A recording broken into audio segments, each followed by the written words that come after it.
If asked to pick one family in America that embodies the essence of the American vibe, there's a good chance your answer would be the Obamas. However, there are things happening behind the scenes that most people are unaware of. From the moment Barack Obama entered the White House as president, the world closely watched his every move, including significant attention to his personal life. People admire the Obamas, especially for the bond they share.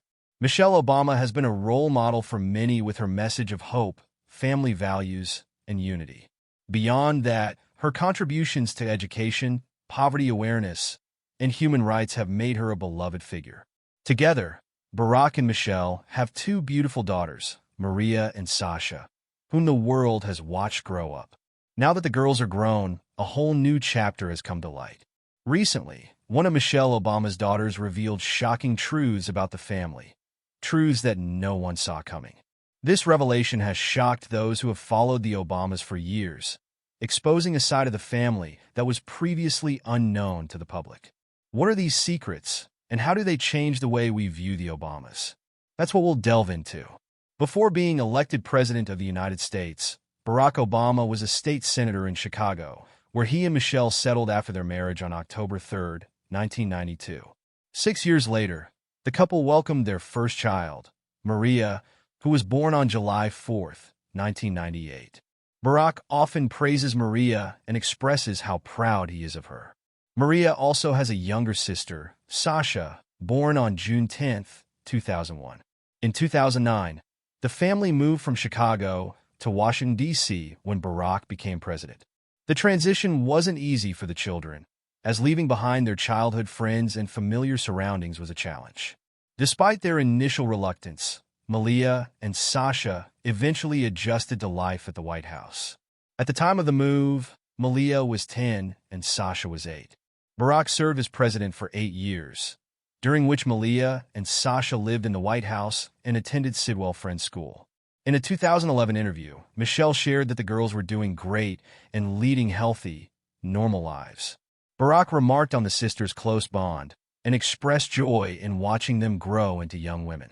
Michelle also reflected on how her parenting evolved as the girls grew older, transitioning from woman-in-chief to an advisory role. Maria and Sasha have charted their own paths in life, much to Michelle's delight. It's remarkable how the sisters grew up managing the spotlight, balancing their activism, and handling the constant presence of Secret Service, even during personal moments like dates. Maria, the eldest daughter, was born on July 4, 1998, in Chicago. Barack and Michelle often describe her as wise and thoughtful.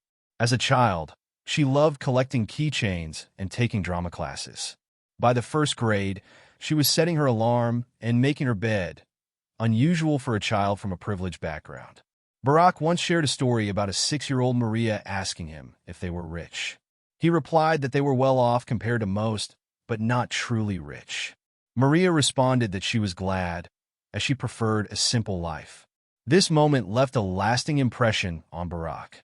As Maria grew older, she became someone who loved life, people, and engaging in conversations. Barack noted that she never got bored, a rare quality that he believes will take her far. Despite being the president's daughter, Maria experienced typical teenage moments, like attending prom as a sophomore in 2014. When asked if she had a date, Barack jokingly called it classified information, but admitted he was emotional seeing his little girl all dressed up in heels. After completing high school in 2016, Maria went on to attend Harvard.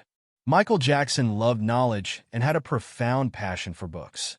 The king of pop could read a book and finish it in a day, allowing him to accumulate a wealth of knowledge over the years. He read extensively across subjects from literature and novels to history and politics. His book collection totaled 10,000 volumes before he eventually donated them. However, that is a digression. Let's return to the story. No one can deny Michael Jackson's immense talent. He soon became the lead singer of the Jackson 5 and enjoyed successful years with the band. The year 1967 was a milestone for the family band as they won an amateur talent competition at New York's Apollo Theater. 2 years later, the band continued to grow and achieve success. Joe Jackson, who had transitioned from a father to the band's manager, decided to take their music career to a professional level. He led the band to sign a contract with Motown Records, where they recorded early hits like Who's Loving You. Following this, Joe moved the family to Los Angeles, where the band made their first television appearance in 1969, performing a cover of It's Your Thing at the Miss Black America pageant. The Jackson 5 dominated the airwaves in the late 60s and early 70s with hits like Never Can Say Goodbye, I'll Be There, I Want You Back, and ABC, selling over 100 million records globally. Meanwhile, Michael began to distinguish himself as a vocalist, dancer, and charismatic performer. Rolling Stone described him as a prodigy with overwhelming gifts, the lead singer and main draw who propelled the group to fame. His voice, combined with his athletic and smooth dancing, gave his music an irresistible flavor. Michael's vocal talent was natural and evolved over time. He sang from childhood without formal training, adapting seamlessly as his voice transitioned from boy soprano to tenor. His vocals were often compared to the dreamy stutter of Stevie Wonder. One of Michael's sound engineers recalled a moment when he came into the studio with a song he had written and sang every note of every chord to the guitar player. Though he might not have formally studied music, his innate musicality was undeniable. However, Michael wasn't perfect. While he excelled in singing and dancing, he wasn't skilled at playing musical instruments. Additionally, his success came at a significant cost. Michael often expressed regret over the childhood sacrifices he had to make for his artistry. His father's relentless push to achieve perfection left a lasting impact. While his siblings described their upbringing differently, Michael claimed he had no fond memories of his childhood. During his acceptance speech at the 1993 Grammy Awards, he poignantly said, "My childhood was taken away from me. There was no Christmas. There were no birthdays. It was not a normal childhood, nor the normal pleasures of childhood. Those were exchanged for hard work, struggle, and pain, and eventually material and professional success, but at an awful price.